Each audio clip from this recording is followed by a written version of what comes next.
Hello and welcome to Supernatural Selection. I'm your host, Kevin. Oh my God. What'd you do? Leave it in. Had a peanut go down my fucking throat. Jesus Christ. Wait, you were eating while doing the intro? No, I was eating earlier and there was apparently a piece stuck between my teeth and it went down my throat. This is the quality content that people expect from the 50th episode of Supernatural Selection. I'm your host, Kevin the Bastard, the choking bastard today. And with me is Mike the Skeptic. Mike, how are you doing?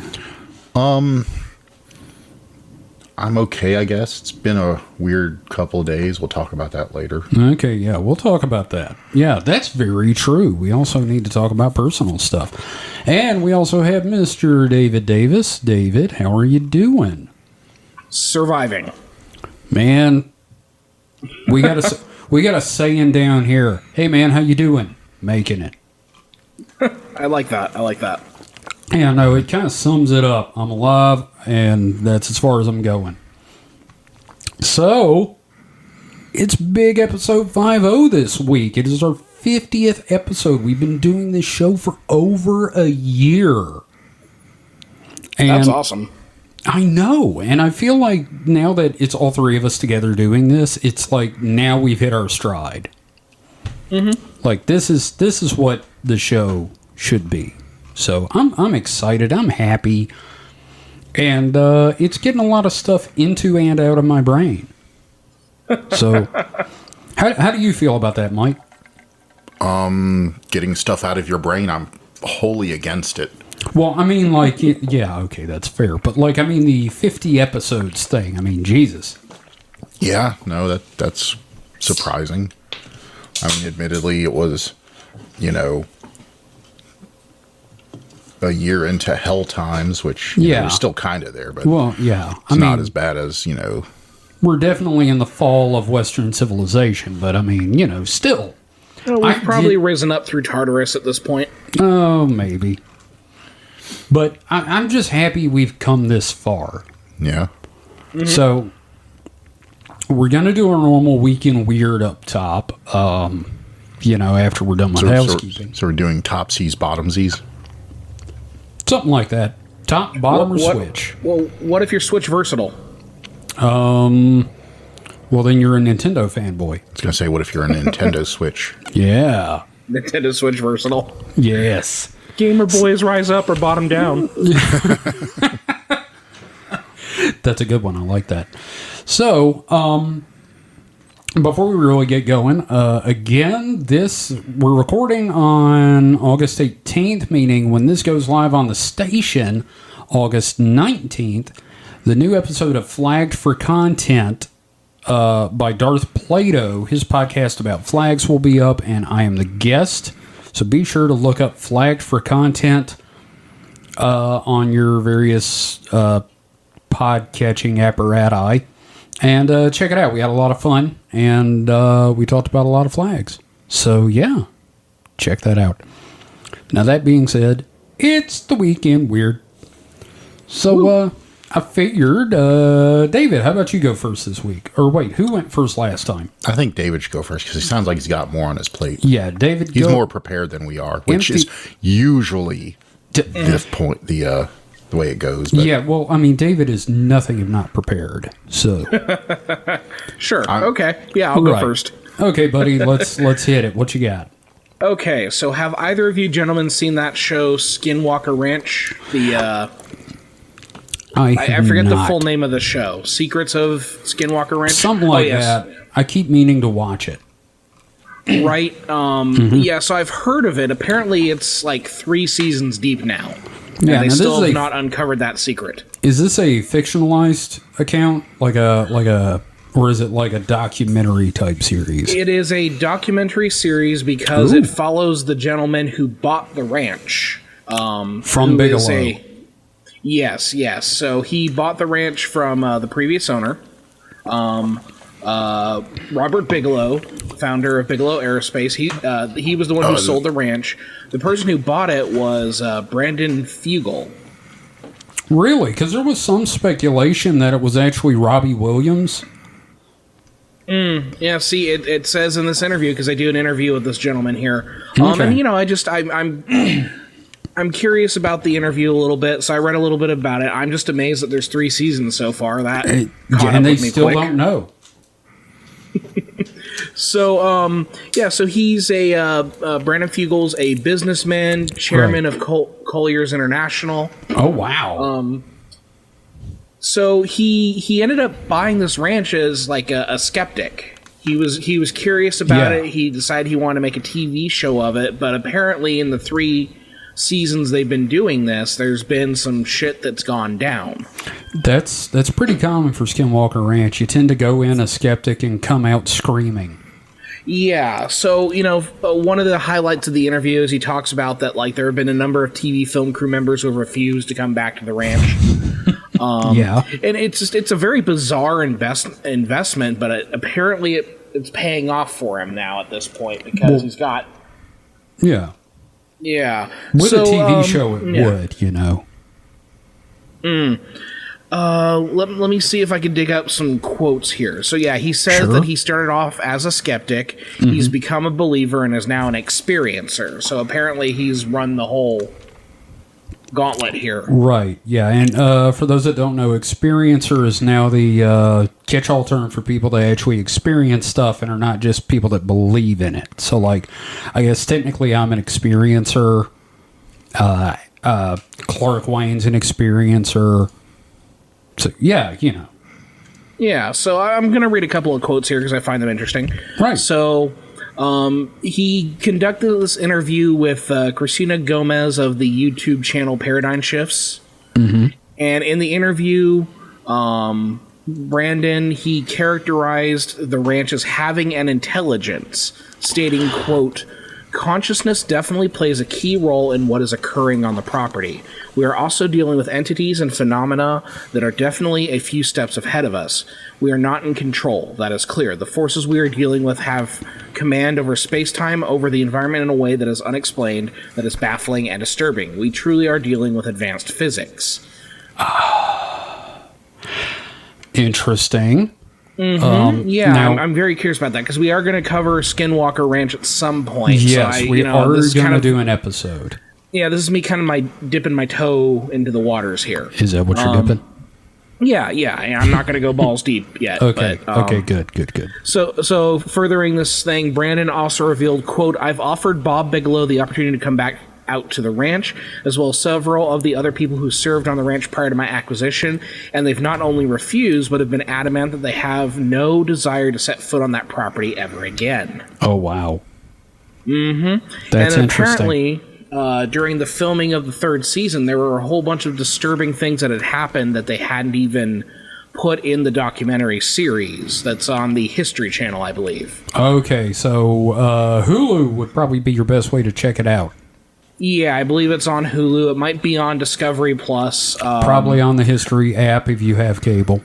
Yeah, so apparently there's going to be some stuff rolling out, like what apparently is going to be a 4th season of the show. Maybe they'll finally find the secret. Now, they do have a whole bunch of people working on it. So it's very interesting to me that we're still getting information about this. Very much so. Well, I mean, if you've ever read the book by George Knapp about Skinwalker Ranch, it's actually really interesting, but I am going to say that the account... David, do you remember The Daytime Ended from season 11 of Mystery Science Theater 3000? Mm-hmm, yes. It reads a lot like that movie. Fair enough. Oh, okay. Here's one detail that I found that I wanted to share. Sure. So Thomas Winterton, the ranch manager and superintendent, apparently had a serious health issue that arose while he was digging around the ranch, which he was told not to do by natives of the area. There's also... I hate to interrupt, but one of the things of the previous owners before Bigelow bought the ranch, the family featured in the book, Hunt for the Skinwalker, they were told by the owners before them they were not allowed to dig on the ranch. Mm-hmm. So that's interesting.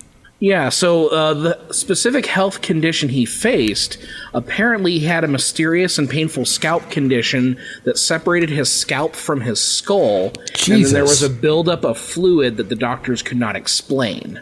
What the fuck? Right. He also talked about enduring manifestations of an entity that followed him home from the ranch.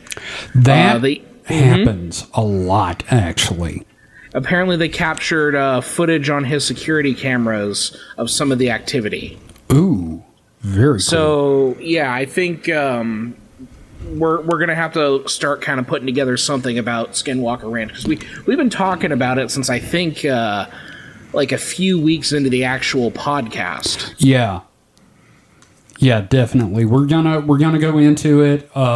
David, I highly recommend you read "Hunt for the Skinwalker" by George Knapp. He also has a sequel book called "Skinwalkers at the Pentagon." I'm not joking. That is the name of the fucking book. I'm excited. That sounds fun. Yeah, no, but that book actually talks about the tag-alongs where people will go and like check out Skinwalker Ranch and come home, and the phenomenon follows them. Right. Now, Mike, have you heard of Skinwalker Ranch? What are your thoughts on that? So, I've heard the name, and mostly what I know about it, I just, heard now. Kevin, of course, says some stuff about it, but I'm like... Tunes it out. Yeah. Not tunes it out, but it's like... I don't need this. Yeah, it does not stick around because it's like... Mike has to deal with people more than I do. It's just, I don't know. I mean, I don't have an opinion about it. They should bring me out there. Oh, dude, you would never see a thing. Now, are you familiar with the idea of like werewolf-type creatures or dogmen that have been seen there? I've heard of that, yes. Okay, because that's one of the big common things there is that there's like some sort of... Because the Skinwalker, and I mean, don't quote me on this, I'm sure I'm probably butchering some detail, but the Skinwalker is kind of analogous to a werewolf in certain Native American cultures. Kinda, but I plan on doing an episode about werewolves and dogmen, and we will talk about the Skinwalker some. Yeah, because it is something that is distinct, and I don't want to paint it with a broad brush, but just for the purpose of the discussion, let's just say it's a shape-shifting human that can take on the form of a wolf, etc., etc. Yeah, exactly. There's also some parallels there to the Wendigo, maybe. Maybe not. I don't know, maybe I've just offended Marvel's somebody. Wendigo.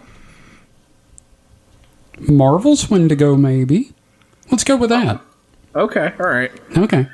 It's got werewolves, it's got poltergeists, it's got UFOs, it has cursed grounds. It's got dogs being burned into sticky spots. Does it have a breakfast bar? No. That doesn't have everything. Yeah. Oh, God damn it, Mike. It's a potpourri of stuff, though. Yeah, it's definitely like a... if we talk about it on the show, it probably happens there. There's even poltergeist activity. It's crazy. Yeah, it's probably going to be a multi-parter if you think about it. I think it's going to have to be a 2 or 3-parter, to be honest. I know what the audience is thinking. They're like, Mike, but a breakfast bar isn't supernatural. But I disagree. I don't know. The way that bacon never seems to run out. I know. It's magic. It's a never-ending bacon bowl powered by by ancient astronauts. Could be. So, yeah, well, that's great. Okay, I'm going to have to check the show out then. See, I thought it was a fictionalized thing. And I didn't know it was a documentary series.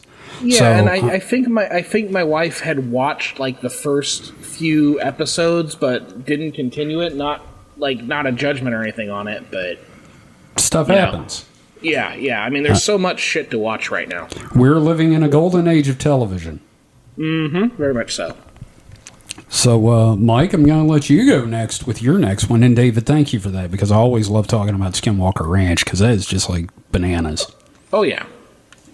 What you got, Mike? So, well, I guess I'll talk about my personal thing. Because it's more relevant. So, when I woke up sometime yesterday, I think it started after I woke up. and I had this happen before, like several years ago. I started having, basically all day had basically deja vu. Like you'd done the day before, or No, just like individual instances? it feels more like, like I had dreamt this and I was remembering it. Interesting. It definitely makes, when it's happening all the time, no matter what your mindset, it makes you think, it makes you question the validity of linear time. Interesting. It's not like debilitating or anything. It's just like, flashes, like I'm doing something, I see something, I hear something, just like deja vu, and it, makes me think this happened before. But it didn't. Now, it could be a brain tumor. I don't know. But like I said, it always possible. Yeah. It happened 6-7 years ago for just one day and then went away. That hadn't happened again till yesterday. Happened a little bit today too, but not as much. So, I'm just chalking it up to human brains are weird. That's interesting, though. I actually heard a thing on another podcast recently saying that, the reincarnation wheel, the idea that we go through the various lives until we reach nirvana. You mean Ka? Is that? Sure. I'm quoting the Dark Tower. God Ka's damn it. wheel. Yeah. God. Sorry. Thank you, Sai. So, they were saying, well, what if it's not just, you're reliving the world every time you're reborn? What if you relive your life until you get it right? Like you're in a loop in your own life. Like video game logic? Like you're sort of like you're jumping, like every time you relive, it's another reality being spun off until you finally, live your life correctly. And that's what deja vu is. I don't believe that at all. I know that, but it's an interesting idea. Here's allow me to shoot holes in that. Oh, fuck. So, due to, not only chaos theory, but just the branching of probabilities, say, I've thought about this too, like, I have, get a little personal here, my dad died in around 97. Yeah. And I've thought many times, obviously I wish that hadn't happened. But I think about the ramifications that would have happened. I would be in a completely different place right now. Oh, yeah. If he hadn't. God, I don't even know where we'd be. Yeah, I mean, I definitely would have not all the same friends I have now. Mm-hmm. Wouldn't have the same, job. Wouldn't have done a lot of the same things. So I don't know. I mean, would I have ever gone to Dragon Con? Would I have ever met, a bunch of the friends I talk to online every day? Right. Well, it's just kind of one of those things. It's like little changes or big changes snowball so much that if you are reliving basically a loop, when you got one thing right, well, everything else would be completely different. Right. I think about that too, though, because like I have this thing where I think, okay, just one tiny thing. Let's go back, not even in my life. Let's go back to one tiny thing with my mom. Like her and her mother didn't get along, Mike. You know that. Oh, yeah. Okay. So she says, hey, if you move from Morton to Vicksburg, I'll put you in my will. And I was already born at this point. I was 1 year old. And my mom said, yeah, all right, I'll do that. What if she didn't? Yeah. I'd still be in Morton with no internet. Oh, yeah. I mean, I'd be living across the street from my grandmother's old house on a farm running a grocery store. Probably. You wouldn't have met me. Wouldn't have met you. Wouldn't have met that shit. I wouldn't have met anybody. Even if, think about this though, even if she had just stayed there for like a year or two and, gotten sick of it and we're like, we don't care. We're still moving. That still would have completely changed everything. You would have thrown the timeline probably off. would have, when you moved here, your dad had to find a job here. Well, I mean, and we moved to Vicksburg first. Oh yeah, Vicksburg. So Vicksburg. Yeah. Yeah. Whatever, would have probably found a different house in Vicksburg, different, at a different time, it would have been different job opportunities. That probably would have been. Never would have come to Jackson. Might not have never come to Jackson. Might have come to Jackson sooner or later with different sets of, criteria. No, it's insane. Just the minor things that could change. David, you ever think about that? Well, now I'm full of existential dread. Well, that's the whole point. But no, I mean, as you're talking about this, I'm thinking about stuff like, I first met Holly completely unprompted because I had a bad evening with my parents when I was living with them. Right. And I was in a bad mood. And I'm like, hey, do you want to meet? And she's like, okay, yeah, meet me at the graveyard. Which it's an interesting story, and I'll share it another time. But it was just had I not gone to the graveyard to meet this woman, I'd be in a much different place now. Yeah. So hell, I mean, this podcast wouldn't be happening. That's true. So we're just our current lives are just the sum of all these, either our choices or happenstance that happened to us. And it's kind of like, when you think about the existential dread that comes about thinking, well, if I hadn't been conceived right at that moment, or it had been, a different sperm, would I be this? What if Daddy pulled out? Yeah. What if I were a stain on the bed sheets? What if it'd been so that a child had been conceived a day later? Yeah. Mm-hmm. I mean, hell, and with me especially, like, my parents had sex 3 times. I'm a little alarmed that you know this. I think this is mostly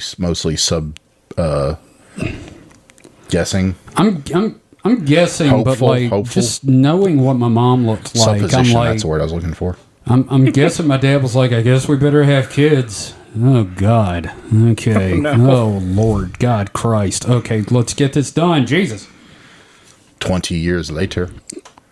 How much older was your sister than you? My sister, the year she started college was the year I started kindergarten. Well, Jesus Christ. So like 18, 17 years older than you? No, about 14 15. Years. Okay. 14 years later. Yeah. Seriously, it's fucking nuts. Oh man, but the deja vu thing, I find it fascinating. Yeah, really. That's nearly like 4 presidential terms later. Yeah, that's 4 presidential terms later. In come Nixon, and it's like, maybe we should try this again. Yeah, every time a new political party takes the White House, it's time to climb on up. Yeah, no, seriously, I was born when Jimmy Carter took office. How's that for horrifying? Yeah. But no, to get back to the original thing, I mean, I would like for it to me actually have been, seeing, having memories of glimpsing the future. I just wish I'd give myself the lottery numbers. That's what I always say when I have those moments where it's not just deja vu. It's like I specifically remember a dream for years and then it happens. And I'm like, oh, this is the most bullshit. I really, really needed to know. I talked to a short guy about Star Wars and roses. Well, I just chalk it up to our brains are really good at being stupid. Sure. So, my first one, at least, that I've got, I would like for y'all to go into the Weekend Weird Talk and click on the dailymail.co.uk link I posted on the 14th. Because I want y'all to see the photo in this story, okay? Okay. So the thing is, after 32 years, the article says, the most spectacular UFO photo ever captured, or the first glimpse of America's fabled top-secret Aurora spy plane program. This is from the dailymail.com, so it's UK. This photo has been talked about for 30-something years. It is the Calvine photo. Let's see, it says at 9 p.m. after a long day in a hot kitchen, let's see, 2 young men were working as chefs. We still don't know who these 2 guys are.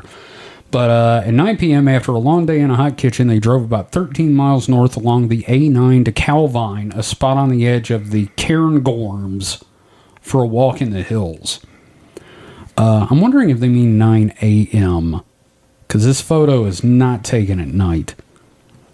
No. But anyway, they see... I mean, it could have been infrared film, but then the trees would be white and not black. Yeah. So they take this photo of what looks like a flying saucer and an airplane in the same shot. And this is considered by many to be the most spectacular UFO photo ever captured. Friggin' Paranormal Reddit is going insane over this thing. And it's not that impressive, in my opinion. Yeah, I'm a little underwhelmed. You're not whelmed at all. I'm the whelm I'm experiencing is not even palpable. You know what I think? What? It's hanging from that tree. You know, I thought that too. And that's the one thing no one seems to think. Everybody's going for this. There's a pond in the foreground, and there's actually like a reflection in the pond of something else. And it's like, maybe it's a mountain, blah, blah, blah. I'm like, it could be fucking string in a tree. Because they're not on the same plane. I mean, I see him holding the picture. I don't see any pond because it starts just below the top of the fence. No, I see you. But like even higher up, you know, where you get a better picture, a better shot of the picture. Well, that's what I'm saying. Yeah. I'm saying, like, seeing the full picture. There's no pond. Well, that's the thing. They found where the photo was taken. They found it, but that's not in the picture. No, it's not. But it's...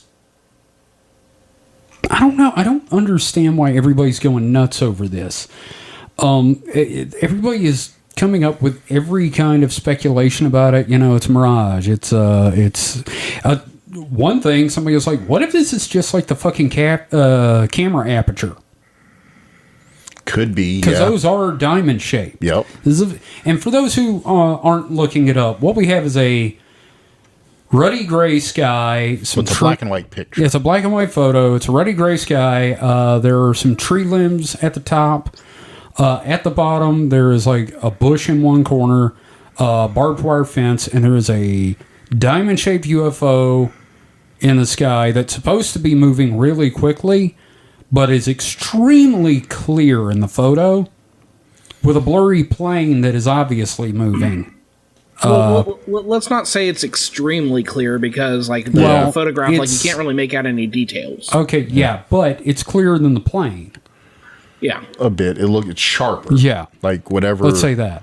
The edges of it are sharper than the edges of the plane. Now, I will say, looking at that, do you know what one person theorized it is? Floating island. And I'm like, that maybe you're a brave man for that. The Breath of the Wild. The more I look at it, the more the aperture thing seems more likely because it's the only thing that's even vaguely close to in focus. Yeah. Like the near trees aren't in focus, the far plane isn't in focus, the fence that's kind of is blurry. In the middle ground is blurry. I think what we're looking at is the diamond-shaped aperture with the line down the middle. And look at that, the film grain. It wasn't very good film, so it could have been like a, like a light reflection thing. Well, a cheaper camera. That too. Which, because more expensive cameras have the more hexagonal shutter and apertures. Yeah. But, a lot of your cheaper cameras, like, for people that didn't use film in the audience, like 110 cameras and stuff like that would usually have the two blades that come together and would form that kind of diamond shape. Yep. Because you'd have, it'd be two layers of the shutter and aperture, and they'd close at, different angles. Now, the thing is, the aperture thing, that came from me. Yeah, and it's quite a astute, reasoning. Thank you, because it's dead center of the photo. Is the other thing is dead? It is dead center. So like I couldn't, even with my camera phone with the bars on it, that the framing bars, I can't center things that well. No, I think this is I think what happened is somebody saw an airplane and wanted to take a picture and took a picture, got developed, and said, "Holy shit, UFO!" Yeah, that's pretty spot on. And nobody. The thing is, the rumors of this thing have been going around for a long time because the Scottish government sat on this. Mm-hmm. They confiscated the photo. It never got released, and an 83-year-old man that kept a copy of it is how we are seeing this. Yeah. So, I think everybody just got hyped up, and now that it's here and it's underwhelming, they're just like, no, this is great. I have seen every kind of AI augmented version of this. I have seen it inverted. I have seen sharpening in Photoshop. I have seen people crudely draw details in MS Paint of this photo. I have seen people trying to determine what type of military plane that this is. It's obviously, quote unquote, giving chase. And it looks a little bit like it might be a crop duster. I don't know. But the point is, it's shockingly underwhelming. And I feel bad for the UFO community on Reddit because, like, I want something to be real. I want them to catch this. I want them to catch a fucking UFO with a lasso hanging out the bottom trying to hook a cow.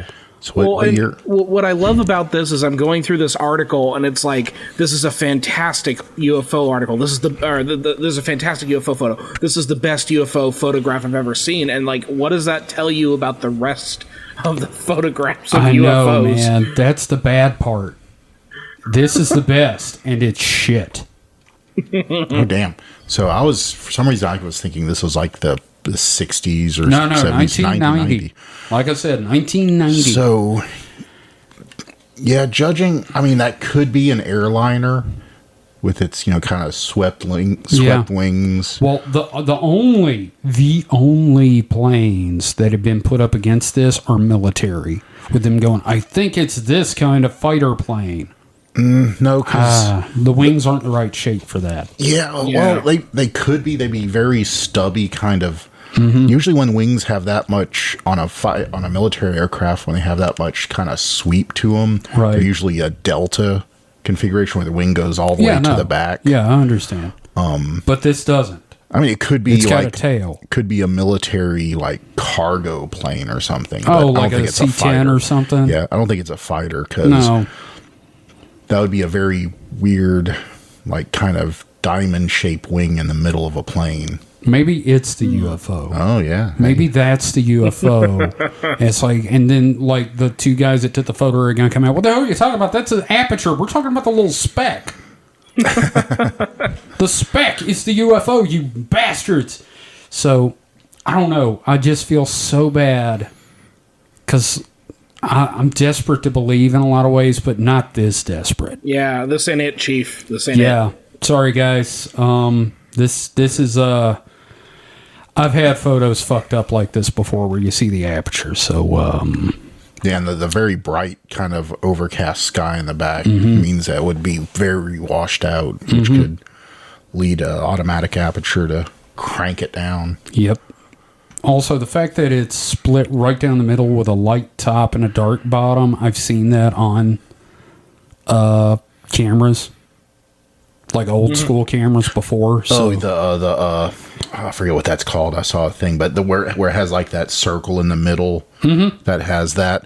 Yeah, that's part of the viewfinder, so that wouldn't be in the picture. Well, I've had something like that turn up on photos. So yeah, typically when I was taking, and here's the thing, it's typically when I'm taking a photo of the sky. I mean, that could just be the artifact of the clouds. Could just be a line that's from a darker to a lighter area of the clouds. Maybe. I'm not going to argue about that, but we're all three in agreement that this is not more than the UFO we're looking for, most likely. Yeah. I mean, it could be maybe a floating island. It's a bridgeless Star Destroyer coming right at us. Got knocked off. It's crashing. That's what it is. So now that I say that, that's kind of what it looks like. It kind of does, doesn't it? Maybe they just photoshopped the bridge out. I don't know. That's what that military plane in the background took it out. Oh, right. It's the Rebel Alliance, but they had a budget cut. Yeah. Okay. Their X-Wing became just a regular V-Wing. Yeah, it just came a wing. Wow, poor bastards. Well, that's my first one, and thank you guys for humoring me with that, because, like, God, I wish it was real, and, like, everybody was talking about how it's this amazing photo, and when I looked it up and found it and read the story, I'm like, oh, no. God damn it. Kevin. Yeah. I'm proud of you. Thank you, Mike. Gonna make a skeptic out of you yet. Well, no, I'm already a skeptic because I want to believe so bad. I gotta be careful, man. No, see, you're responsible with your My beliefs. yeah. Yeah. Thank you. I'm very proud of myself for that, actually, especially my astute observation about the aperture. So let's move on, David. What else have you got there, bud? Well, I'm going to go ahead and give you a choice, all right? So I have an article about, like, the day the dinosaurs died, maybe. Or I have a few Bigfoot sightings in my county. God damn it. Oh, that's not fair. Here's the thing, man. I even read that there were Bigfoot sightings in Hemet. I was like, if David doesn't bring this up. Mm-hmm. So you have to choose. Fuck. Let's do the Bigfoot. Mike, all right. Mike. Yeah. You get a vote as well. I do like me some dinosaurs. I know, but like... But I think the Bigfoot's more... Oh, we can tear into it better. It's more our bag, man. It is our bag. Yeah, and I've got a number of sightings here. I've got 6 of them. I'm only going to read, like, the best one right now. Mm-hmm. But this is from the Bigfoot Field Researchers Organization website, and they have an index. Love those guys. Yep. So a quick thing here, they have a classification system. Oh, is this the type 1, 2, and 3? Yeah, so this is they have it as A, B, and C. Class A, Class B, Class C. Oh, wow. So, okay, I guess it depends on the Bigfoot hunters you're dealing with. Right. So I'm going to go ahead and read a Class A sighting, the only one on the list here for my county, but... Class A reports involve clear sightings and circumstances where misinterpretation or misidentification of other animals can be ruled out with greater confidence. Okay. For example, there are several footprint cases that are very well documented. These are considered Class A reports because misidentification of a common animals can be confidently ruled out. Thus, the potential for misinterpretation is very low. Okay. So now, this is the best stuff they offer, basically. Okay. Now, is this, when you say footprints, do we know if these are the typical man-shaped print like I managed to buy from a Bigfoot expert at the Natchez Bigfoot Fest? Or is this the more rare three-toed variety like we saw during... weren't there three-toed tracks during the Boggy Creek incident? Yes. The website does not say anything about that. Because I literally read just like, here's what a Class A is supposed to be. All right. But let me go ahead and read this Class A sighting from Riverside County, California. Please do. All right. This was in May of 1979. And just for the record, the sightings here occur from 79 to 2008. And there are at least 3 articles that have been written about these things. Okay, well, let me ask you real quick. You're in, are you in Northern California or Central California? I'm in Southern California, so I'm in the desert. Okay. But we do have forest land around us. Okay. I live next to a national forest, actually. Okay, well, Bigfoot is definitely a West Coast kind of guy normally. So yeah. All right, well, go ahead and let's go ahead and read. This will be fun. Okay, so this was taken. This was recorded in May of 1979, Riverside, California. It was at the Desert Hot Spring Condominium Complex, approximately 10 miles north of Palm Springs. So it's just on the other side of the mountain that I could see out my window. Okay. Wait, condo? David, yeah, I know.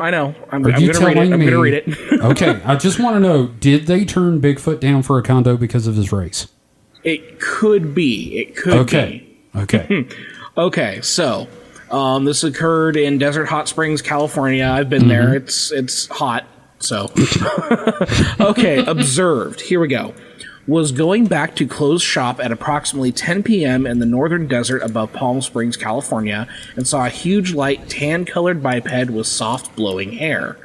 Because I was in a small VW Bug with a light pointing down the street upon leaving the driveway, facing out into the desert.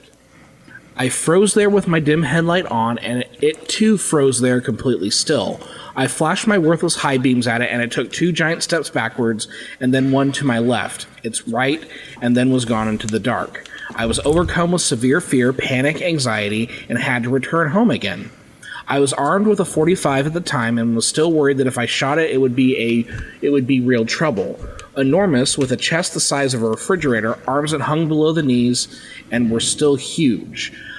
I did not speak with anyone about it right away because whoever heard of a desert Bigfoot, but later found out the locals call him Yucca Man.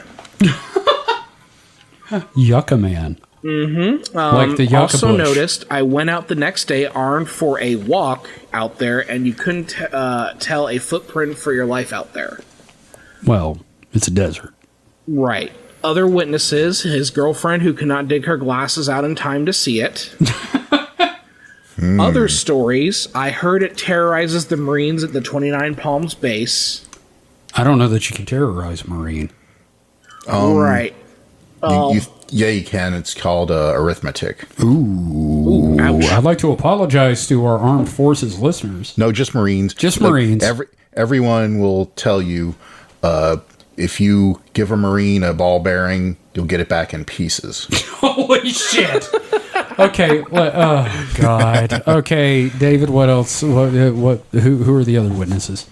Okay, so there was literally just this guy and his girlfriend who could not get her glasses out, but I do have the follow-up investigation report by Richard Hucklebridge, which is a great name. Man, you need a Hucklebridge in this situation. Mm-hmm. So I'm just going to go and read this very brief investigation report. Okay. I called Brian, and we went over his short visual encounter of a very large hairy creature he observed on the north side of the remote desert hot spring condominium located on Indian Avenue, north of Highway 10. At the time of the sighting, that area around his condo was just plain desert and remote with no other buildings or homes in that area. There is not a lot to add to the story. So, the location of the condominium is located about 10 miles east of the San Bernardino Mountains and the Morongo Indian Reservation, about 7 miles northeast of the San Jacinto Mountains, and 7 miles to the east of Joshua Tree National Monument. Very interesting. Mm-hmm. A few miles to the north are some lower desert mountains in the 29 Palms areas, and the south is the town of Palm Springs, and a little further south, the Santa Rosa Mountains. So, apparently the creature was about 150 feet away from him and his vehicle's headlights, which are on low beams at the time. He switched them over to the high beams, but, he couldn't see the complete creature due to the poor lighting system on his vehicle and the height of the creature. So, witness stated at the time he was filled with absolute terror and fright, plus he was completely shook up during this very short sighting period. The witness stated that he was a Vietnam veteran and could understand why seeing something like this would shake him up so much. The witness seemed to be very credible in his rendition of what took place back in 1979 during the encounter. I believe that Brian saw a large creature from the shoulders down for a very short time, and it still bothers him because of the effects that occurred to him during that sighting. The next day, this witness stepped off 50 large steps between his vehicle and where the creature was seen, but he couldn't see any footprints or anything else that might have been of value. What's interesting is the fact that this creature was seen in a total desert location, even though there are mountain areas within a few miles of this location. This fucking reminds me of Iga. Yes. Like, literally. Iga. And I'm wondering, and here's the thing. Iga was shot in that area. So there might have been... Do you think it was Richard Keel? Right. No, but because Iga was shot in that area, and they mentioned the Yucca Man, I think Iga might have been partially based on inspired by previous sightings, because Iga came out in like the late 1960s, right? Yeah. So this occurred in 1979, but apparently, according to this guy's report, there were like Marines who had seen it at the 29 Palms base. And the other thing about this sighting, even though it's at a condominium, there's still a lot of desert there at that time. Sure, yeah. Yeah, because that area was for all the rich people from LA to come have like these desert houses, and they kind of spread themselves out. So, now, just interesting. I don't know what this guy was actually wearing, but I picture him like shaggy blonde hair, like a unbuttoned Hawaiian shirt, beach shorts, flip-flops. He's driving a Volkswagen bus. Maybe it was Arch Hall Jr. Oh, after he let himself out of Hollywood. Mike is so totally fucking lost right now on this EGA thing. Yeah, Mike on it. Do you know who Richard Kiel is? No. Okay, Richard Kiel played Jaws in the James Bond movies. Okay, the big, huge dude with the teeth. The name sounded familiar, but yeah. Okay, just picture him dressed as a caveman. Okay. Okay. Now, I have one other question about this creature, though. Mm-hmm. Are we sure it's not just a Busey? Right, it could potentially be a Busey. It could just be a desert hippie. I mean, those yeah, those do exist still out there. I've been down there enough to see them. Buseys are notoriously scrawny, and they said like a chest the size of a refrigerator. That's true. Which could be Richard Kiel. Yeah. Yeah. That's very... I mean, because like that dude was not small. Mm-hmm. Or what if it was Andre the Giant? I think he was probably... No, I think he was in Canada at the time, if I recall my Andre the Giant wrestling history. Yeah, but do we know how far he'd go for beer? He drank about 3 or 4 kegs of beer and wandered out into the desert. Where's the beer? From Saskatchewan. Yes. Over the deserts of Southern California. Well, in search of a keg. Look, a normal person gets really drunk and their benders can get really wild. I can only imagine Andre the Giant's really drunk benders are just... Oh, some of those stories about him, man. He doesn't have benders. He has breakers. I wouldn't be surprised if he, Andre the Giant's, stories are like him waking up in Tokyo naked, on the top of some building and no record of him flying there or anything. He just appeared there. You're not too far off. I recall hearing a story from Carrie Elwes during the filming of The Princess Bride, where I guess he had where Andre the Giant had to get around on a golf cart, and he was hammered as shit. Yeah, because every time. That was later in his life, and his did he have bad knees and stuff? Yeah. He had a bad back, and pretty much everything. Look at him. I mean, the human system was not set up for such. We're like spiders prowess. in that once we hit a certain size, we just start breaking down. Yeah. Yeah. Mm-hmm. So, God, that's interesting. What else you got there? Well, I do just want to point out that that little detail from the investigator about how this guy is still shaken up by it. I remember the time I saw an owl in the desert. At night, it was like a white owl, and that shit still freaks me out and sticks out in my head. So whatever he saw, obviously. Yeah. So deserts just freak people out. I guess it's just because it's so barren. Well, we expect it to not have life in it. Also, David, that's what they call a screen memory. You were actually abducted by aliens. Oh, fuck. So it looked like one of those owls with the gray faces, like the gray alien barn faces. Owls. Yeah. Okay. Congratulations. Fuck, was I abducted? You might have been. I don't know. Was your butt sore afterwards? Actually, the thing is, the more research I do, the more I realize they don't really do butt stuff. There'd be something over your dong. Well, and Mike, here's the thing. I eat a lot of spicy foods. My butt is always sore. Oh, yeah. That's true. Yeah, you do. It's a defense mechanism. Stand back, motherfucker, or shart. So I figure that's kind of it's a little local thing for me, and I would suggest you guys go through the website and see what you have in your area. Okay. Yeah, I've tried to look at a lot of mine is it threw rocks at me from the woods. I'm like, that's your neighbors. I do have one from Lake Hemet So I'm going to dox myself here. I live in Hemet, California. Mm-hmm. And there is a sighting in November of 2000 at Lake Hemet. Only 20 years ago. Yeah, so maybe I'll do that one next week in Weird. There you go. We'll do that. I tell you what, we'll look up like local stuff to talk about during Weekend Weird next time. Does that sound fun? Yeah, I like that. Cool. It wouldn't be really a Weekend Weird, would it? It would be more of a paranormal and you. It'd be like a hostful from the old Nerdist podcast where it's just them talking. No, Kevin. It's sexy sorry, it's sexy cryptids in your area. Ooh. Click here for more. I like this idea. We'll call it Loco Local. Ooh, I like that too. Loco. Loco and La Capesa. So, Mike, you got another one? So, some would say my next story isn't supernatural, but I have to say, what else is something that, one, has been talked about for years, but never seen, and two, a lot of people say can't actually exist? Is this a riddle? It's more of a, my story fits that, and if that's not supernatural, then what is? Is it a Snickers bar? No, that What doesn't. does it have in its No, pockets? Kevin, people believe Snickers bars exist because they eat them. Yeah, okay, that's fair. We're just sitting here doing Gollum voices, God damn it.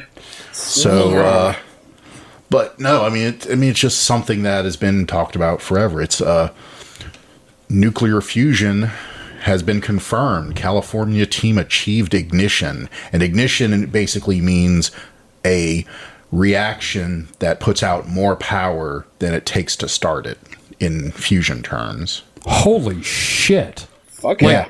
Like, so like they actually did it. Yeah, I mean, it was obviously for only a couple of fractions of a second, but it still at the time put out more power than it took to actually heat it and everything, which is obviously one of the steps on the road to making fusion actually happen. Because if you're just having to put more power into it than you're getting out, well, that's an interesting science experiment, but it doesn't actually provide power. Yeah, it's not doing anything for you. So they achieved this in August 8th, 2021. But of course, due to peer review, at the time they did say they achieved it, but if this has been peer reviewed and everything, and everybody that looked at the data and everything comes back and says, congratulations, you fucking did it. Yeah. Holy shit. So it was the Lawrence Livermore National Labs National Ignition Facility. I'm glad you said that, and it wasn't like, University of California Literary Department. Yeah. I'm just trying to see. It doesn't say which one it is. I don't remember if this is their laser inertial ignition facility or what, or is it a tokamak? I don't remember. I don't know what that means. So there are several different fusion designs going around. Tokamak basically means a giant donut.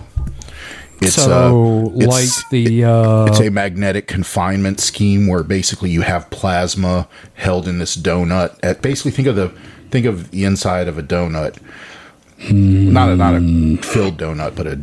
But you said it's full of plasma. Yeah, but it's in that donut shape you have plasma, but it's using strong electromagnets to keep the plasma away from the walls, because there's no known material that can hold the plasma, because it's hundreds of thousands of degrees Celsius. Mike, I saw donuts in the kitchen. Yeah. Can I have the donut? It's not my donuts. I can't give you a donut. Okay. And you shouldn't have a donut anyway. Fuck. But the other one is, we have one design that they built called the laser inertial confinement, where basically think of it like a pellet of whatever fissile material they're using. They shoot lasers at it from all directions, and so those lasers pushing in on it confine the plasma to the middle. It doesn't say which facility they were doing here, but I should have read the article, but I didn't. Oh no. Read the full article. But yeah, no, either way, the fact that they can get more power out than put in is a big step. No kidding. And maybe not supernatural, but definitely extra normal. Yeah. It's super normal. Yeah. It's cool though. I mean, that's like, this is like next to cult is this technically cold fusion? No, this is Okay. hot, very hot fusion because Okay, it's still 'cause you know, plasma and hundreds of lasers thousands and of shit. degrees. Yeah, okay. Next to cold fusion, this is one of those things that everybody's been like trying to do.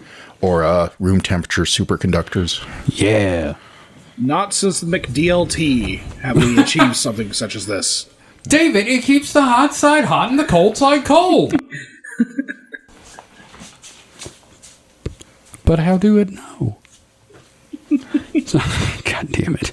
So, that is extremely interesting, though. Now, I don't really have a story to end it on before we get into the Golden Enrique Awards. But I've already read this to Mike. So, David, I know I sent this to you earlier.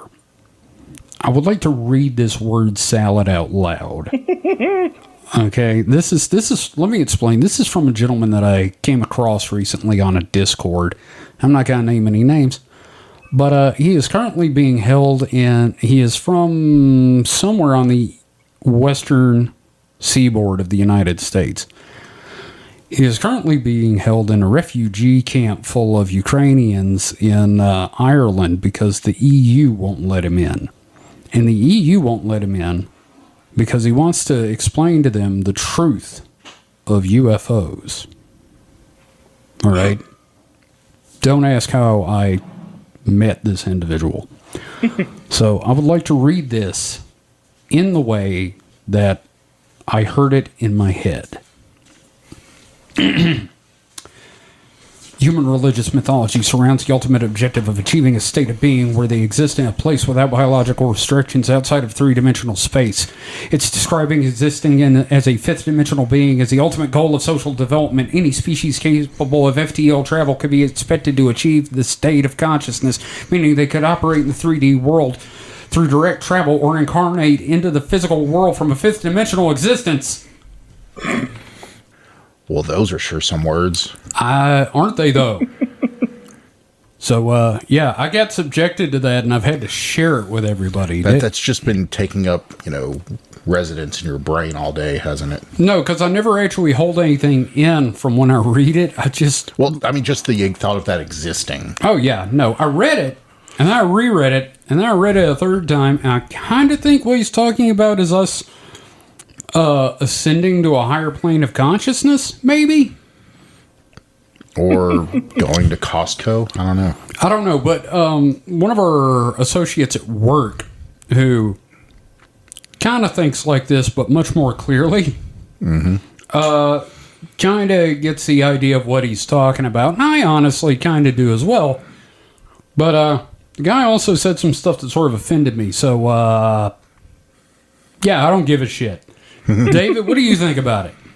I'm still trying to process that jumble of words. No, Okay. it basically rolled off my brain like, water on a duck's back. Like none of it stuck. All these words will be lost like tears in rain. Yeah. It's just the same word salad as that. Has anyone ever even, what I'm talking about? Yeah, Kevin? Gone as far down as looks like. Yeah. to look more like, yes. Yeah, it's the Like, same on it- kind of thing, just... This sounds like a 4chan shitpost. Like, this sounds like literally something I'd see on doesn't X. Which we're going to get to X at the end of the whole thing, but I'm glad we've got next thing coming, right? Yes, we do. Okay, But I won't name names, but it did come from, like, a Discord you're on. It came from a Discord that involves skeptical analysis of the stuff we talk about. So this coming in there was, man, Barging in. Wild stuff. weird Ed, that was some weird wild stuff there, Ed. Barging in there and, like, throwing his balls on the table. And Yeah, like, pretty much. It's like Louis, the guy who comes in and repeatedly says his catchphrase, "I'm gonna dip my balls in it." for all you 90s kids out there. And that is a deep cut to the state right there. Yeah. Not the deep state, just a deep cut to the state. Yes. So, now that we've gotten that shit out of the way, so let's talk about the topic of the night, the Golden Enriques. Now, thank you. So, Welcome. the Golden Enriques, I thought, would be a fun thing to do where we we talk about, like, say, 3 subjects from each season, I guess. I guess every 50 episodes, we go back, look at, like, 3 nominees for the most batshit theory or batshit person, whatever, from the whole series so far. And determine who was craziest. Yeah. And this time, we have put forward 3 nominees, and we did have an audience vote on this as well. But we're going to choose the winner ourselves. The nominees are... Let me find guy's name. Well, you have a very hollow stomach, Mike. I hear you patting at it. Okay, quote, Dr. Gene Ray of Time Cube. David Icke for Them Lizard People. And the one and only Dr. Alex Chu for his immortality bans and casual racism. So, it's no secret that the winner, by a long shot, has been Time Cube. Now, I think it causes the most mental damage. okay, that's fair, but The hardest to get through. Like, I wasn't Now, even David- on that episode, and I'm still traumatized. I know. Now, David, you were pulling for Alex Chu. Now, why do you think he's the most insane? Well, number one, we've gotten 2 episodes out of him so far. Okay, that's fair. Like, it's a very, very deep well. And my thing is, we're never going back to Time Cube because that well is poison. I would posit that Time Cube, we could get several episodes out of it. We would just all be institutionalized at the end of it. Okay, that's fair. But Alex, he is like this. I can't wait to dig more into his worldview because you keep teasing that. But Yeah, and we'll do that in, I guess, season 2, I suppose. But part of the reason I can see why Alex maybe wouldn't have won is because we're not sure how authentic his batshittiness is either. Yeah, because there is the grift involved. yeah, Yes. the snake oil salesman. It could be all a ruse. yeah, because Time Cube guy didn't give a shit about making money. No, that was a true believer in his wares. Yeah. But, I mean, Alex Chu, without a doubt, is fucking interesting. And even at nothing else, even if he's not interested in making money from, his bullshit, he's still interested in being a shill for the Chinese government. And the sex doll industry in China. Well, I think that's more of Don't a forget the incest porn. consumer service there. Oh, God, yeah, the incest porn. Oh, Christ. Now, I was really backing David Icke here because David Icke has, like, a real impact on the world. Yeah. So people have actually taken action based on his bullshit. Yeah, I mean, it's not like, Other than, whipping out the Amex. Yeah. I mean, like, the UK, they burned down 5G towers because of his crazy-ass theory Yeah. about 5G and the moon Was and Jupiter he and the the lizard people. The progenitor of the 5G paranoia? Yeah, he started that shit. Jesus. Yeah, David Icke started the 5G conspiracy. And of course, everyone else or a lot of other nut jobbers have latched onto that for their own. Fucking Alex Jones, everybody else. Makes the frogs Right. gay. The way that I see this is we have 3 very different cases. All of them are very interesting, but for different ways. So with David Icke, it's very much like damage on a mass scale. Yeah, it's definitely tangible, And, real world. and like just spreading anti-Semitism like a motherfucker. Right. For Alex Chu, it's very much kind of like a very deep well of a person who can't help but give away more and more of himself. It's also looking at watching a very damaged person fall apart in real time. Right, and then with the whole Time Cube situation, that's just insanity. Gene Ray is that's just a very old man with some very weird ass ideas. Alex Chu, it's debatable whether he obviously has some mental issues, but is he actually crazy or not? And David Icke, Icke I don't know if he believes it or not. He definitely has some paranoia streak going, I think. He's also But- a more successful grifter than Alex Chu. Yeah, that's true. He is definitely making more bank on that. But he has been banned from. He's been banned from Australia, New Zealand, and Canada. Didn't he like run for office or something like that? Oh yeah, he didn't make it. Of course. Well, yeah, no, but I think that puts him more in a true believer, camp that he's willing to put himself out there Sure. on all this stuff. But yeah, Time Cube guy just. But here's the other thing. David Icke has been banned from places. Alex Chu has banned an entire nation from getting his immortality rings. Yeah, if So who you're has the from real power here? Taiwan, you cannot become immortal. That's just how it is.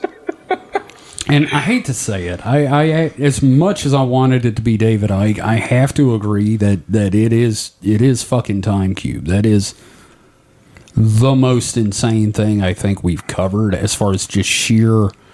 I mean, I grabbed a quote and put it into the discussion so I could bring it up on the show. Mm-hmm. And this sums up, Alex Chu has got his batshit science. David Icke has got his weird, I can't believe you believe this stuff. Let me just reread a quote from the Time Cube website.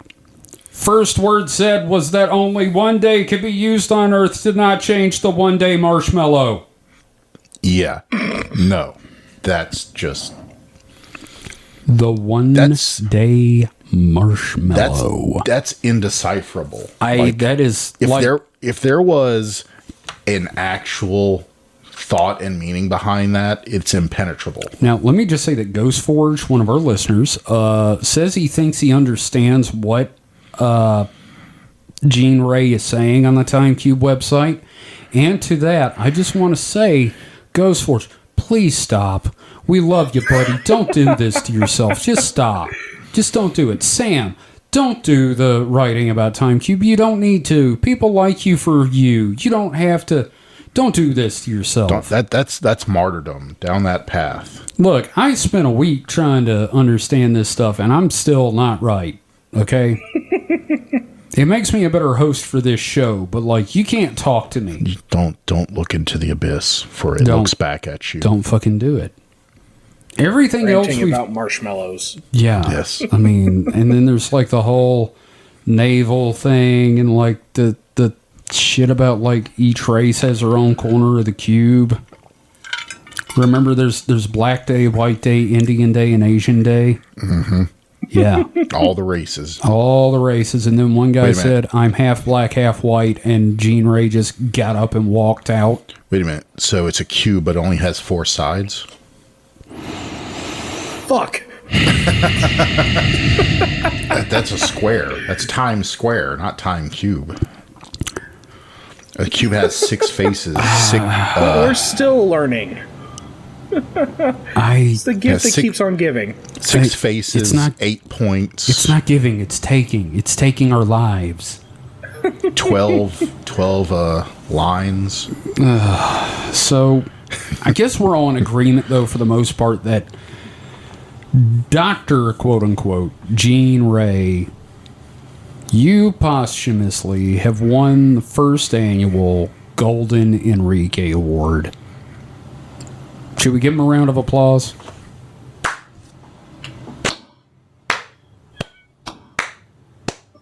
Okay.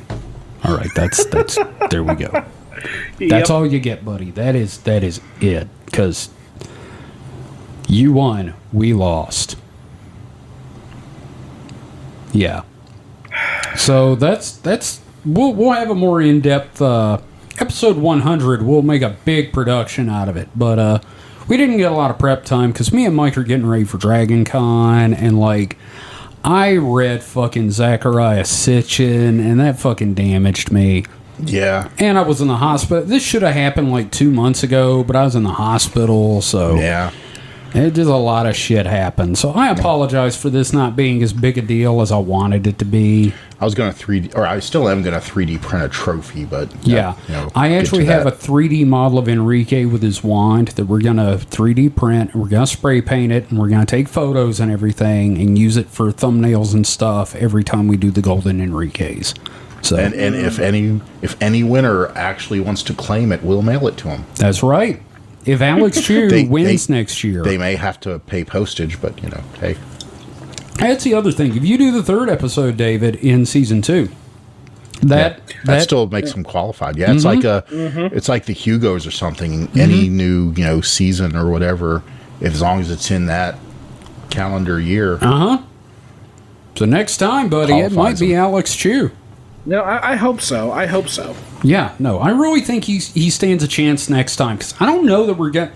I say this in the hopes that I do find some really crazy shit, but I don't know that we're going to find anything quite as crazy as Time Cube again. Ooh, we should also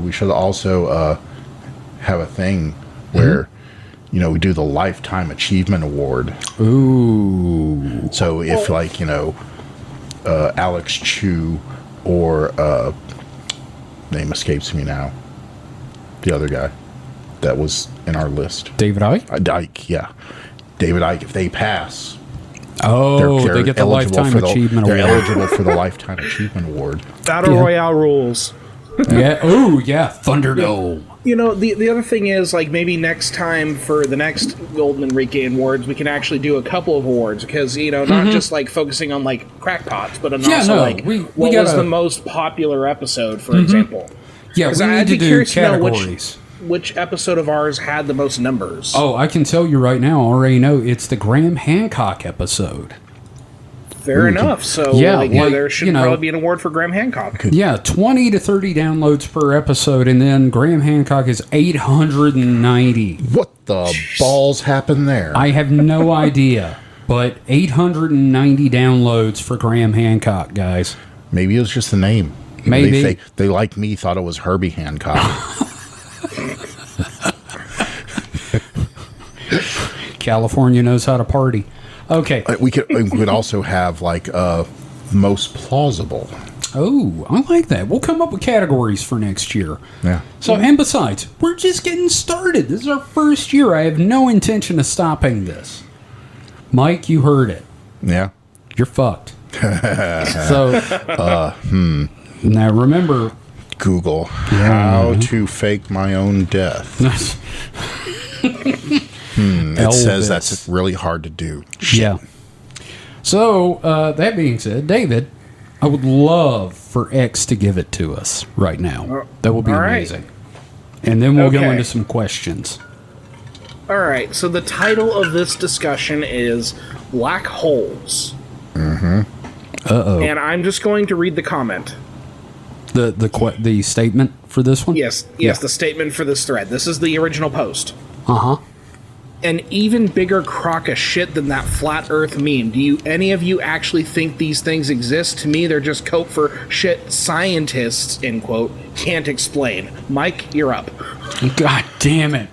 So you just throw it straight at Mike like he's not gonna just have a fucking aneurysm after that? Well, one, yes, for a long time. They were theoretical, Yeah, right? they were just theoretical. There was no empirical or observed evidence for black holes. Sounds like coping to me. But there were areas where the concept of a black hole made all the math fall into place.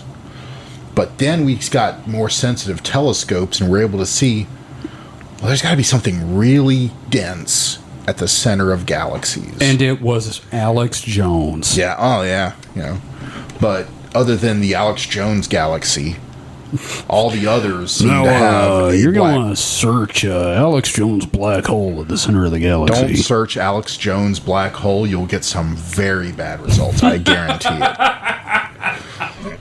But we observed galaxies. They're what regular matter just didn't account for.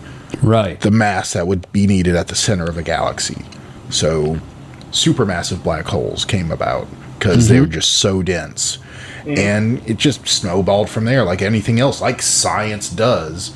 Science loves solving questions. Right. I mean, to a lot of people that sounds like making shit up, which it is. I mean, it's making stuff up mathematically. It's a hypothesis. And a lot of people poo-poo the term hypothesis. Well, that just means you don't know anything. It's like, no, it means you have an idea of how to explain observed phenomenon. Yeah. And then you go on to try to prove it. Now, a theory becomes a hypothesis, and then a hypothesis Yeah. becomes an answer, right? Yeah. Yeah. Or it gets rejected and you come up with a new theory. Well, yeah, so it starts theory, but hypothesis is A testable theory. Is a way to prove it. You come up with the criteria, to for instance, with the black holes, it would be, one, It's gotta have- it's massive enough to warp light around it, yet not be, directly observed. And small enough to fit in the space observed. Yeah, so all that stuff. So you're right. I've skipped over the theory part, but the theory is making stuff up, but then the hypothesis is coming up with ways to prove it, and then you bear out that results through observations, science. You science the shit out of it. You science the shit out of it. Well, here's the thing. I've got some replies for you from the thread, okay? Okay, yeah. Just yeah. Okay, so, Mike, you say this like you don't personally already know the flat Earth is the cooled skin upon the accretion disk of a black hole. Nice troll. Wait. What? The foreskin on the accretion disk of a black hole? It is the cooled skin upon the accretion disk of the black hole. That's what the flat Earth is. So we're on a flat donut. So is it?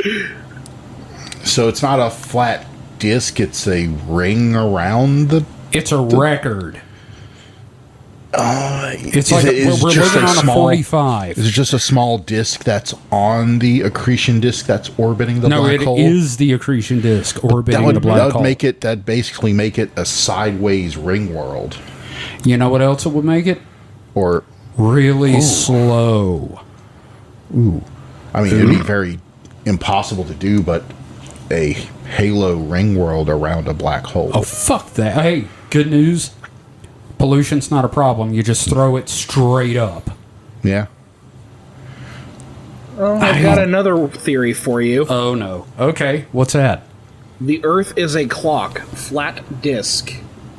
What? I have pictorial proof from the thread for you. I posted it in. I'm posting it in Host Talk. Oh, good. I'm so happy Yeah. for that.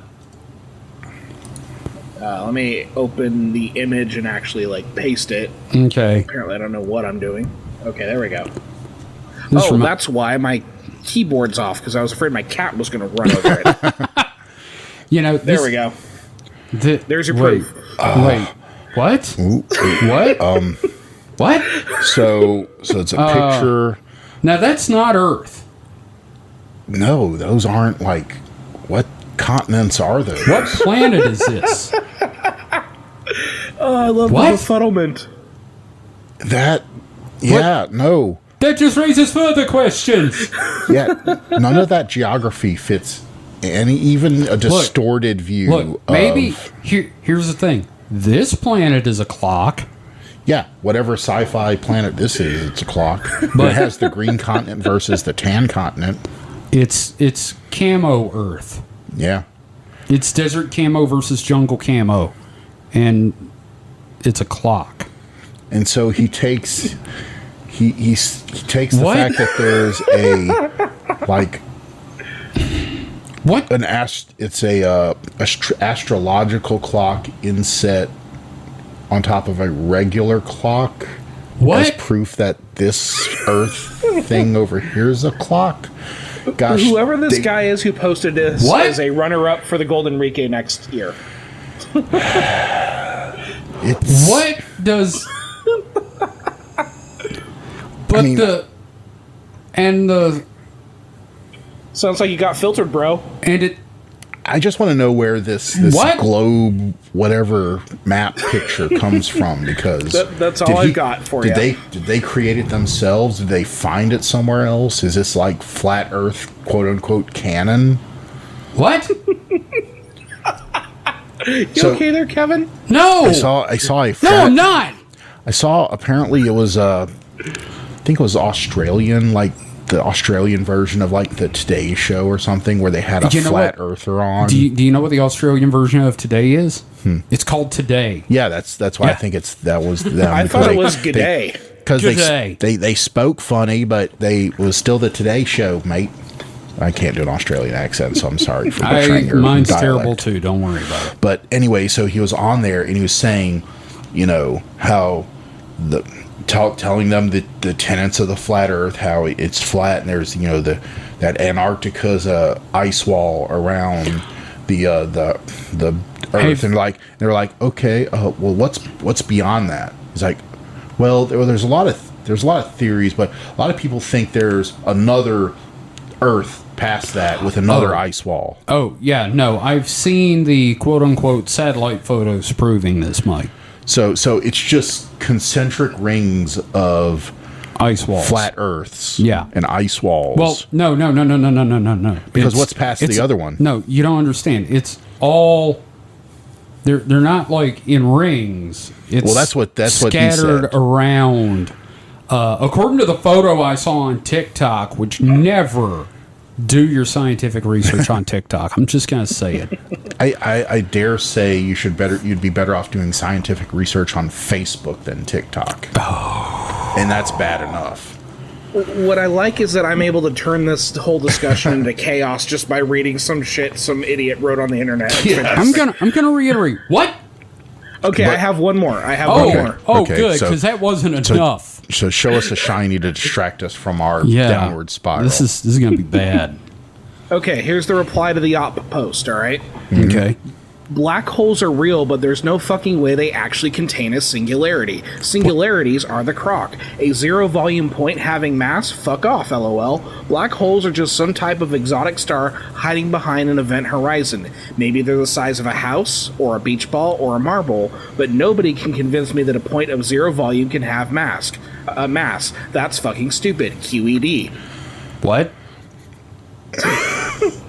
How am I the one that's more fucked in the head from all this than Mike this time?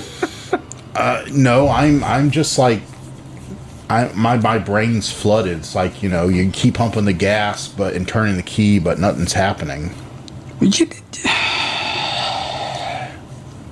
I mean, look. Here's the thing. Here's the thing is that's just one theory. The problem is, it's a black hole. You can't test it. By its very nature, nothing can escape a black hole. Not even information. Not even information. I mean, there are matter jets that stream out of a black hole, but no matter what we study, we cannot get like actual information about what's going on inside a black hole. Yeah. I mean, the only way we're ever going to find out, and even get close to finding out, is if we created one. And even then, we probably wouldn't be able to tell a whole lot about it. So, what's going on in the center is, unknowable. For the foreseeable future, the domain of gods, for lack of a better term. I just appreciate the confidence in that. Yeah, they're gonna misinterpret what you just said, like they did the God particle.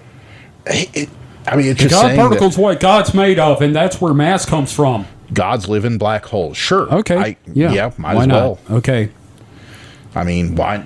That's as good a place as any. Hey, if heaven's going to exist, it might as well be in a black hole because we can't say no, it doesn't. I want to find the black hole that contains Mephistopheles, the Greek god of puppetry. You know what I think heaven is? What? A podcast with friends. Oh, you've been cheating on us with another podcast? Wow. Shit, Mike. I was willing to take that as a nice compliment, and here you come just shoving your dick in my face. Not your metaphorically.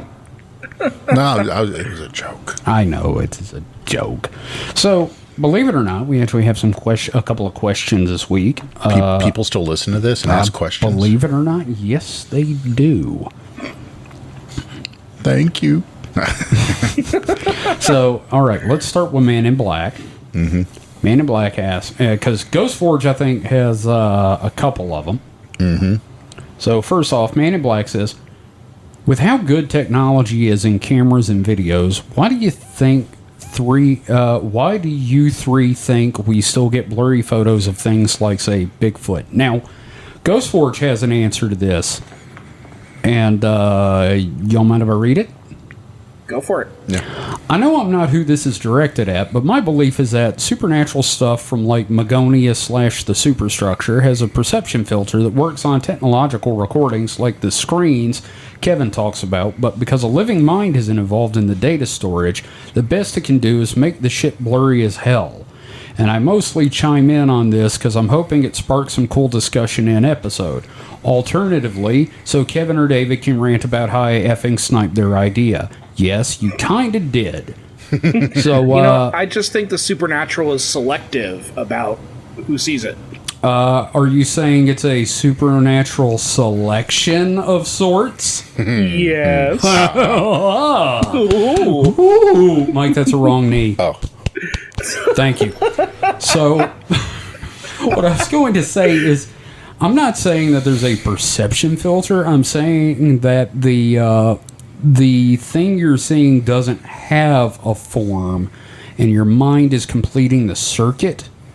And the filter is you. You are the filter interpreting the object or entity that you're seeing. And what the camera gets, the blurry thing that the camera gets, is what's really there.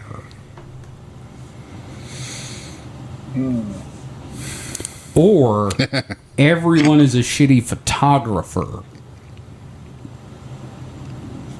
Both are plausible. Mike? So,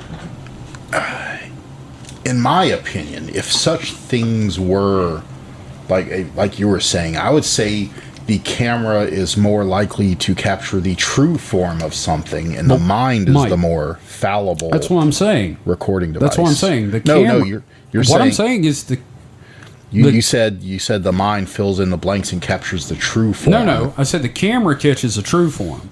The Well, human mind, the but camera's nothing is getting what's naturally blurry. really there. It is if it's just a blurry mass. No, that's not how matter works. Sure, if it's exotic matter from another dimension. You mean stuff that doesn't exist? Okay, sure. Hey. Talking about the superstructure here. Yeah, but it's not something that's ever been observed or hypothesized or theorized or had I'm theorizing any effect, it now. I any just don't have a way to effect test it. in the real world It's footprints. made by crazy people. Sure. Some of them.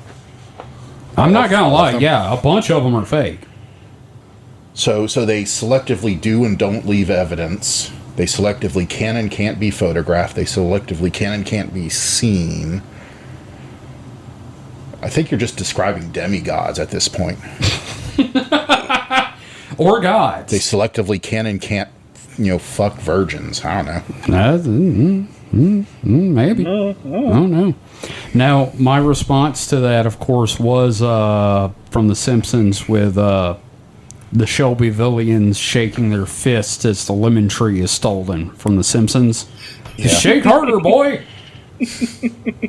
Now, David, you got an answer to that? Short answer, it's all made up anyway. Long answer, we still have issues with not understanding how we perceive the world entirely. We're now discovering, things that we cannot explain. So maybe one day we'll find an answer that way.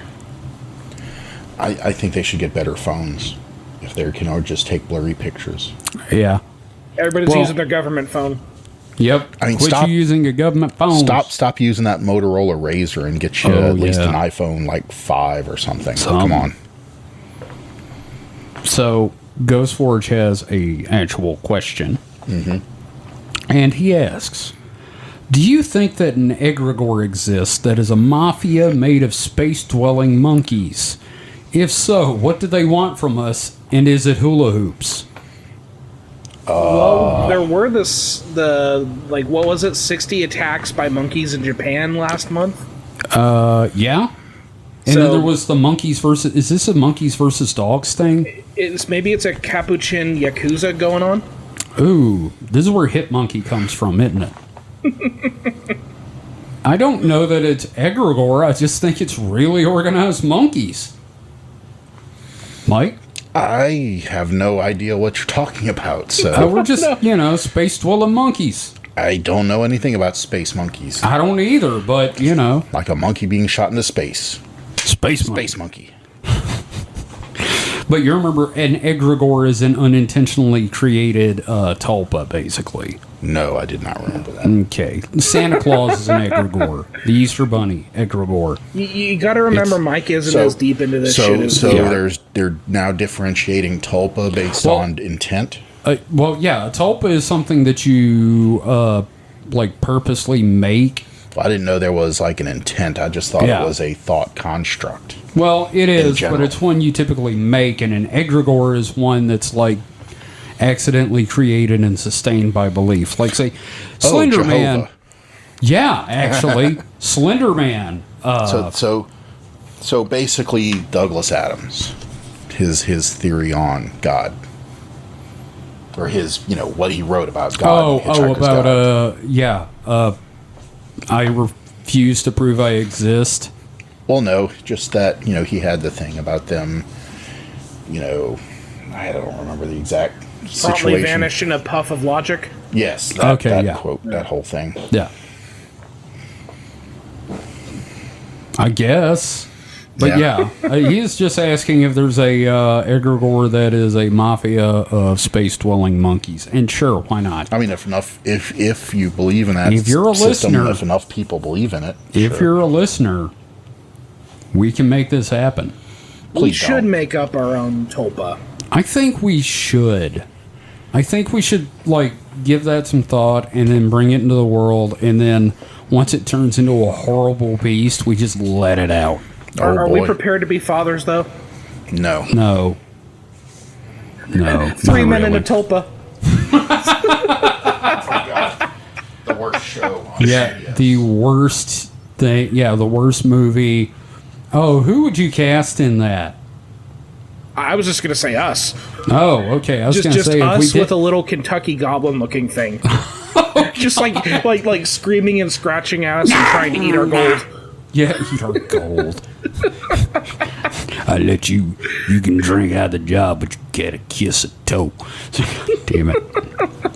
I do kind of feel like I should have made the Kentucky Goblin the little dude like Enrique. But too we're late good now. For now. Yeah, Enrique's fine. Yeah, Enrique's love. Mind you, I do feel like we need to make a Kentucky Goblin shirt at some point in the future. Mm-hmm. Yeah. So, I guess that's it for the week. Anything else? Anything anybody want to bring up or throw down there? I'm pretty much spent. Okay, so we're all spent. Like a dollar bill at the convenience store. I got another X post for you. Oh, you know what? Yeah, let's do one more X post. Oh, shit. Okay, all right. Well, this is entirely tongue-in-cheek, but are gay thoughts the workings of demons or incubi? Mike, if you got an answer, because I got one, but I want to hear yours.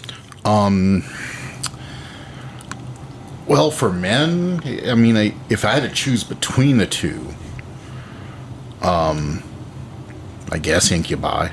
Because, Sure. If they're putting thoughts into what would normally be heterosexual men, Okay. I don't know. David, do you have an opinion on this? Not particularly, but I do have the first reply, which I absolutely love. Okay. You want No, Kevin to Anon, you're just gay. See, because I was going to say, do you know what causes gay thoughts? Gay brains. Gay brains and gay people. If you're gay, it's fine. Yep. We accept you for who you are. In fact, we think it's awesome. We don't have to validate you either. No. Nope. Be happy with who you are. And that being said, son, you gay. So, So is this? I wonder if this is asked by someone that is they are having intrusive gay thoughts and they're trying to come up with a reason for it. Intrusive gay thoughts is just such a weird statement for me. I mean, I'm sorry, but no, I get it. You're gay. I mean, you're gay. You're real gay. If you're having thoughts like that, accept who you are. Yes, exactly. No, it seems like this guy is literally projecting that he is coming to terms with his sexuality in the thread. Oh, Yeah, I mean, like, everyone on 4chan's like 13 and 14, right? And I think they're all there for like the hot anime men and women. I think that's what's great about the internet because, you know, it's hard to find, at least it used to be, like when we were growing up, it was hard to find people of the same... A peer group. Yeah, peer group. Mm-hmm. And, you know, when you're of that orientation, I'm assuming, you know, you would find a lot of comfort from finding someone of your group Like, at that age, you know, because that way, you know, you don't feel so different. Yeah, because like in high school, when I was in school, if you met another kid that was weird like you, and then you met like a third kid that was weird like you started a fucking cult, basically. We didn't start a cult. No, I'm talking about in elementary school. Oh, yeah. yeah. Yeah, it was like, yeah, no, we're better than them. Nah. You know, we just get like weird about it. Yeah. So there's something missing in the world that you can't start your little weird cult when you're in elementary school. And you're like, I'm Matt Tracker from Mask. And, you know, there's a lot of hullabaloo about, you know, younger people being more, I guess, for lack of a better term, gay. But I think it's more of just it's okay to come out? They one, bet more social acceptance. Two, more tools to find peer groups so you're more willing to come out earlier. And, you know, the reduction in stigma. Well, I guess that's part of social acceptance. But it's just, you know, I remember the quote, gay person in high school. Yeah. And while I didn't see, like, what'd you call it? Bullying. I mean, I'm sure it happened. I mean, maybe not as much in high school, probably, but yeah, it definitely is better times in that regard. Yeah. It's not perfect by any stretch of the imagination. God, no. But compared to, you know, 30 years ago, it's 25 years ago, I guess, more likely. it's still better than it was. Still a damn sight better than it was. Yeah. Y'all just don't know, like, the gay kids we knew. Like, there was a dude in one of my classes in high school that was gay. And I mean, like, gay. Yeah. And everybody would be like, you're gay, aren't you? And he's like, I'm just effeminate. I was raised by girls. I'm like, no, you're gay and you're just not wanting to get your ass beat. And that's terrible. Yeah. Yep. I mean, and I knew, you know, there was someone in high school that, I mean, they dated. He dated a female, you know, a girl, I guess you could say. But it was a beard. I don't know. I mean, he could have just been like femme bisexual. I never really. This was before we even had terms for that. Like, right. Widely known. Like as a teenager, you didn't, without, you know, regular internet access, you didn't really know those terms. I feel like an old nigga. When I was a kid, we had two genders. Well, Kevin, I'm sorry, we're aging out. I know we're not relevant. We're becoming the distinguished elders. But no, we just didn't have the framework to, you know, I mean, we had gay, that was about it. There were gay people, and we were raised, depending on how we were raised, they ranged from weird to bad. And you know, anyone that wasn't attracted to the opposite sex, they were gay. Even if they were just, you know, there was no such a thing asexual, as asexual, bisexual. It's just you gay. Yeah.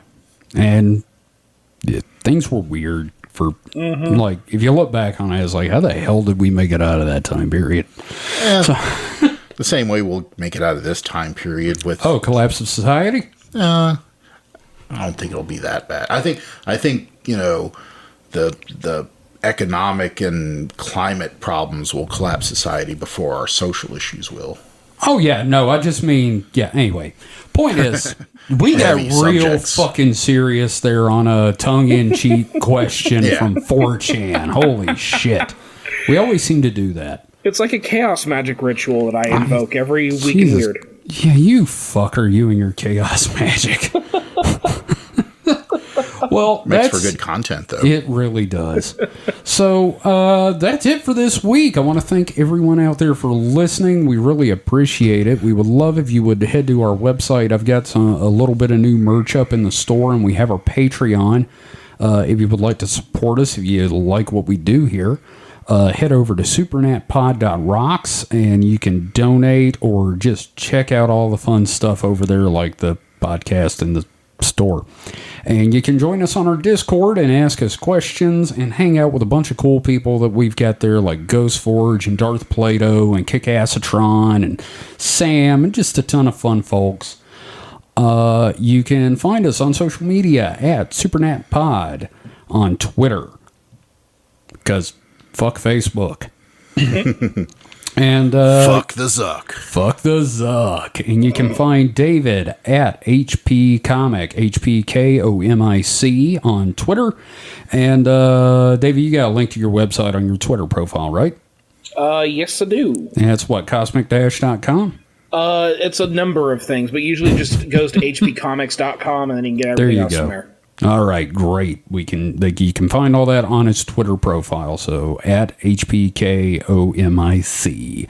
And Mike is here every week with us. Yeah, I'm boring. I don't have much of an online presence. Yeah. Other than, Steam. That's true. But, why give that out? Yeah. So, again, we're going to be at Dragon Con on at the beginning of September. Me and Mike will. No, We're going to be walking around, just being cool, attending. If you spot us or recognize our voices, say hi. That probably won't happen. Yeah, sure. But still, I'll have stickers and business cards. So feel free to step up and say hello. I'll give you like a little freebie thing. And that's about it. So, that just leaves for me to say, David, Mike, thank you again for being on as always. Sure. And thank you all for listening.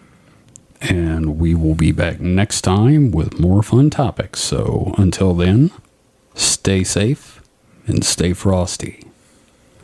Goodbye. Good night. Here's to 50 more episodes. Yeah. And that's it. Yeah, no. Hard limit. Bad Mike. 100 episodes total. Bad Mike. And done. Bad. You're a bad man. Big bad. Because that's what society.